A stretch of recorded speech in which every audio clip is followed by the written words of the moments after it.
Vi er taget op i bjergene, 1,5 times kørsel fra Tunisiens hovedstad, Tunis, og er havnet på denne meget specielle olivengård, hvor alt er økologisk og gennemtænkt til mindste detalje.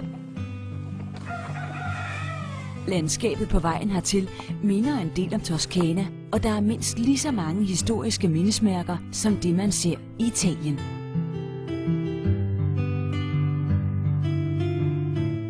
Hi. Hi.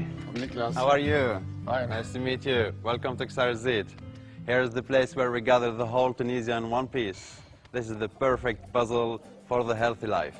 På denne ganske store gård på godt og vel 450 hektar arbejder mere end 40 personer med jordbrug, og yderligere en håndfuld arbejder med hotelvirksomhed.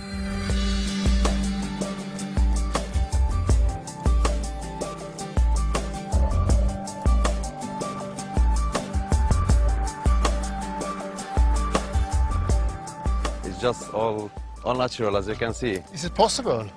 Well, it is possible, and this is the case. This is the real example that you are seeing right now. Yeah. Welcome. Wow.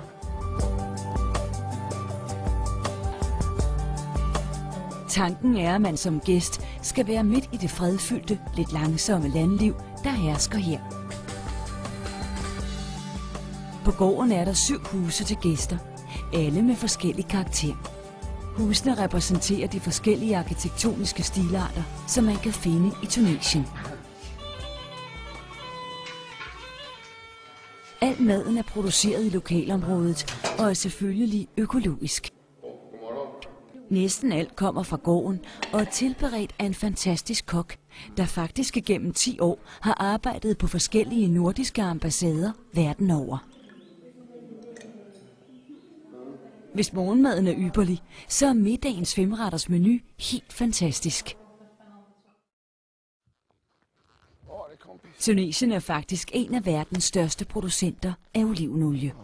Her dyrkes førsteklasses oliven, da klimaet er vældig gunstigt. Rundt om gården findes fantastiske vandreruter. Eller hvis man har lyst, kan man låne en hest og ride ud på kilometerlange ture for at opleve landskabet fra hesteryg.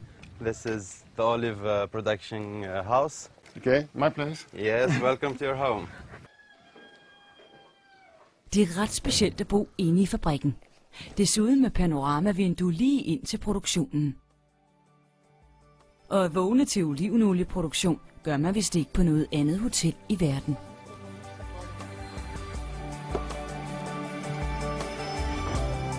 Well, it's breathtaking.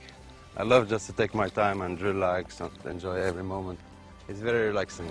Man plejer at sige, call a place paradise and kiss it goodbye. Men det her er helt enkelt for godt til at beholde det for sig selv. Unikt godt.